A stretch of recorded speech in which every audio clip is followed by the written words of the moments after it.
We have just reached the point where the Gangstas have come into Smoky Mountain Wrestling. If I can pivot to them, you Sure. mentioned in a response to longtime listener of ours, Armando Martinez on Twitter, that the Gangsters were a unique, fresh, cutting edge, and ahead of their time. They had so much heat, you were afraid at times they wouldn't get out of the building. If you could, please expand upon that and share your other memories of New Jack and Mustafa in Smoky Mountain Wrestling as the Gangstas. Well, first of all, I got along with both those guys. I'm a bit of a Bolshevik myself, or a rebel or whatever. But, you realize during that time, you brought these two guys into the southeastern United States, and a lot Right. of these in that area are still fighting the war, for Christ's sake, right? And so you got to understand that, especially when New Jack is making O.J. Simpson out to be a hero and that sort of thing.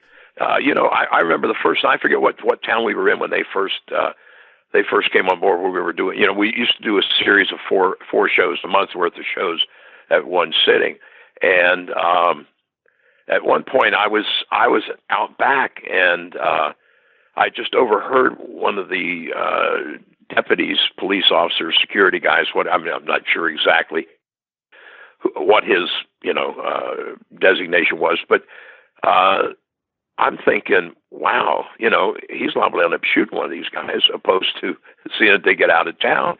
And I kind of said to him, I said, it's obviously up to you guys to be sure these guys get out of here tonight. And I'm thinking, this is crazy, obviously back then we were still selling the business basically as a shoot, right? Right. At least in Smoky.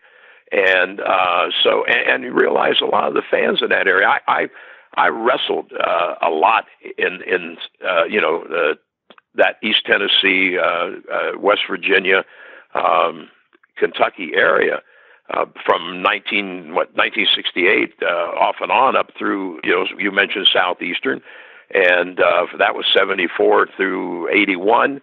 And so I know the people, and I know how passionate they are about wrestling, and I also know about a lot of their political views, which aren't necessarily mine or shouldn't be theirs, actually. But so these guys, they obviously stood out. I don't know if Jimmy ever mentioned this to you or not, and I know you guys have conversations. You've been on his show, and he's been on yours.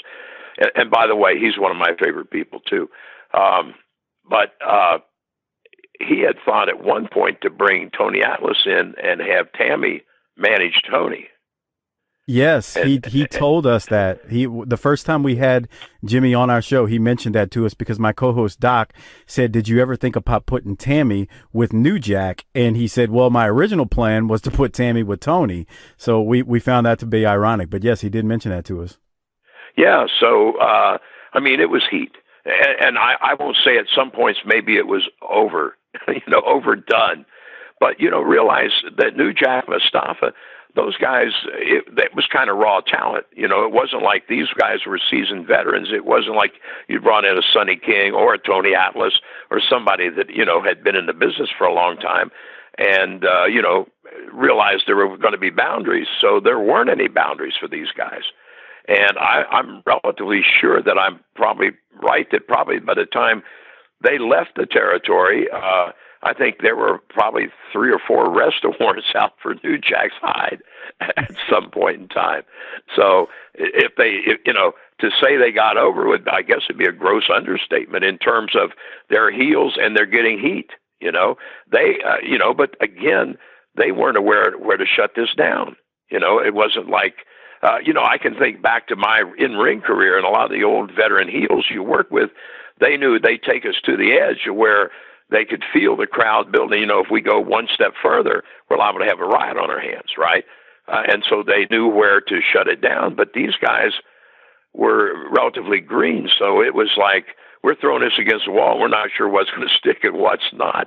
But, like I say, I had a good relationship with these guys. And with New Jack, I told him a couple of times, I said, Jerome, you've got to understand that people calling you the N-word, you can't fight everybody that does. You got to take that as you're getting over, right? Because you're a heel, and that's what you're trying to create, that kind of situation. So you can't go out there and throw punches at everybody that, calls you a racial slur. You just can't do that.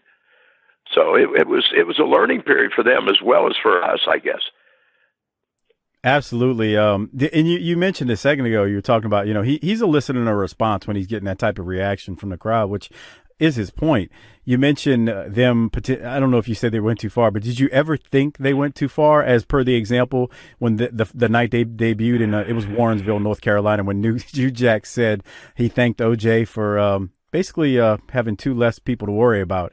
Did you think that not just with that, but did you think at any time he almost went too far, or was he just doing his job? Because I feel like he was just doing his job. Well, I'm sure that, Jimmy a little bit, so there's sometimes I'm not sure he understands the boundaries, right? And when I say that, I love him to death. I've known Jimmy since he was a fan. I think that they were pushing the envelope, and there were times, I don't know if I just at that particular point looked at it as they've gone one step over the line, but I might have cringed a little bit myself, realizing at that particular time, that OJ thing was such a sore subject anyway, right? And so it created friction on both sides, whether you were for or against, whether you believed he'd done it or he hadn't done it. It created a lot of,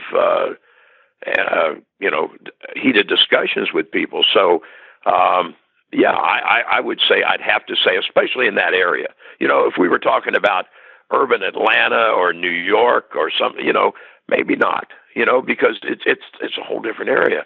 But there, yes, I would have to be, honest to say, I'm sure they took a step or two over the line occasionally. Yeah, it was. We always say it's.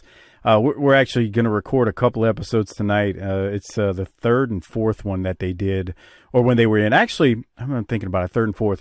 Technically, it might not be the third and fourth. One of the episodes we're covering is actually Night of Legends, but it's the abbreviated one that you and JR did, where they only aired like 3 matches. The Heavenly Bodies against Storm and Jericho, and then New Jack and Mustafa had their promo, and I think there was a Legends match in there as well. So rock and roll on that one. We're going to review that one tonight. It's just interesting when you hear New Jack cutting those promos. I mean, he really did a good job of getting a reaction from the fans, and Jim Cornette has told us that the heat was good in the big cities. He said the only problem was that the smaller towns, the fans were so upset, a lot of times they wouldn't even come. So I guess that answers our question.